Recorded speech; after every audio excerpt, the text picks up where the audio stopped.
Continuing further through Mississippi, I find myself stumbling into the Leigh Mall. Now, I am well aware that this mall's been renovated and overhauled, and no, I'm not coming back to see how it looks today, because I've already seen it. Just look at the Cleveland Mall in North Carolina. Although to be fair, this look was already rather plain. But at least it's got some color.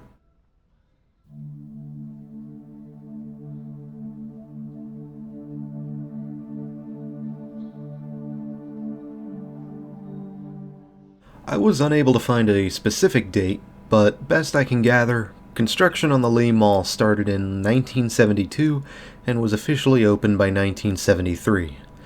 It was a modest mall even for the time, hosting JCPenney and Sears as original anchors, but would also host an anchor by the name of Eggers. Leigh Mall would quickly become a shopping destination over the years and would see many a customer from the area in its halls. It would also see many an event hosted, ranging between a contest to create a city flag for Columbus, various fashion shows, and even surveys to figure out the best hours for shopping. Apparently, the 1978 study deemed that 6 and 7 p.m. were the busiest times.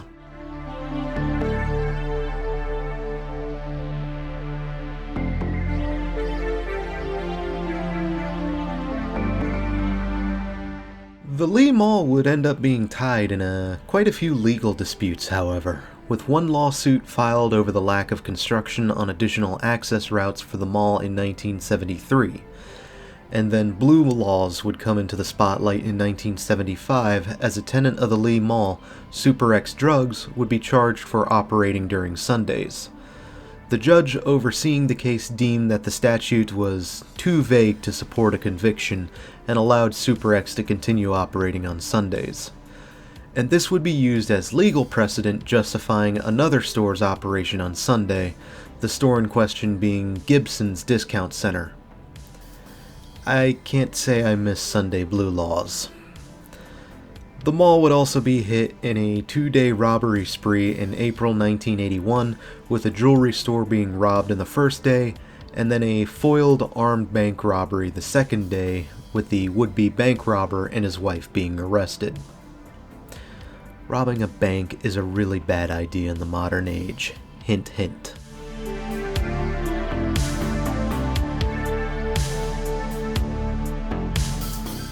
The Leigh Mall would get purchased by Equitable Real Estate Management in 1987, but 10 years later, in 1997, the mall would be sold again to Coyote Management.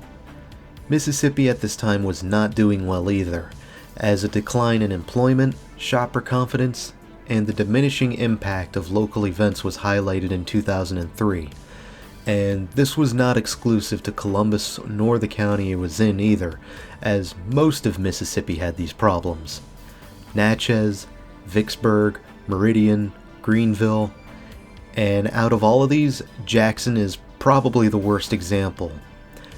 There's a reason Mississippi was considered the worst state in the Union, and has only recently become the third worst.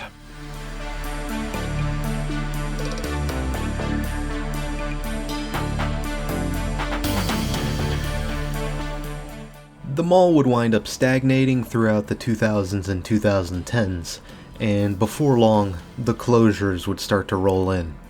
Sears would close their doors in 2012 and would over time be replaced by Hobby Lobby, and in 2017, JCPenney would close their doors. I am unsure of when Eggers left the picture and when Burke's Outlet came in, but it seems Burke's Outlet has been present since the late 2000s. In 2019, Leigh Mall would be purchased by Hull Property Group for $3.5 million in an auction, and apparently before then, there was just a string of owners between the 90s and now. And apparently the mall was in utter disarray when they bought it.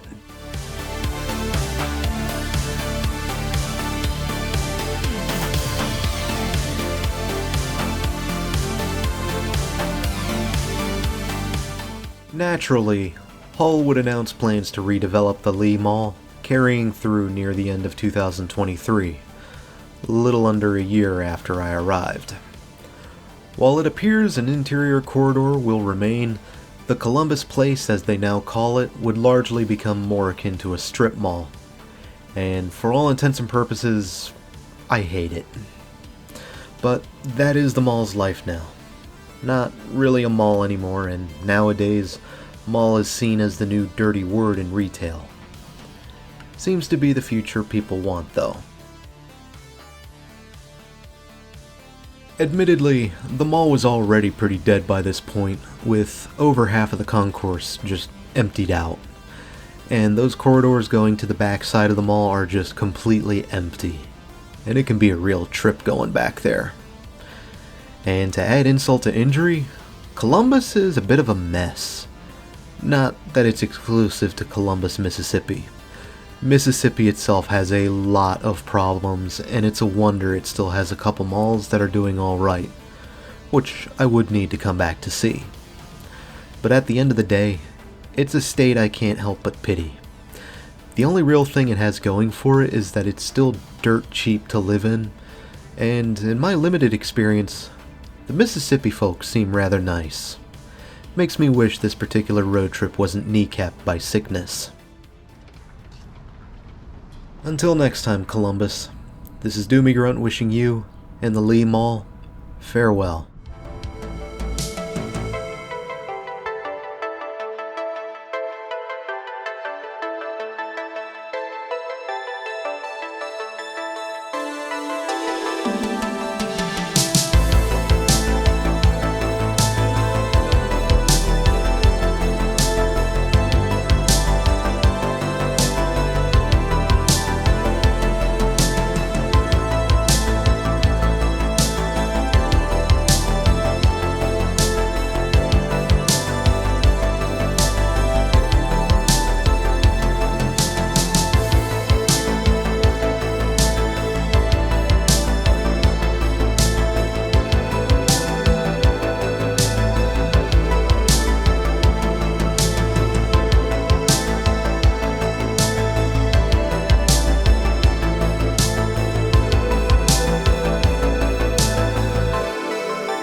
Does anyone remember the infamous Mississippi paper?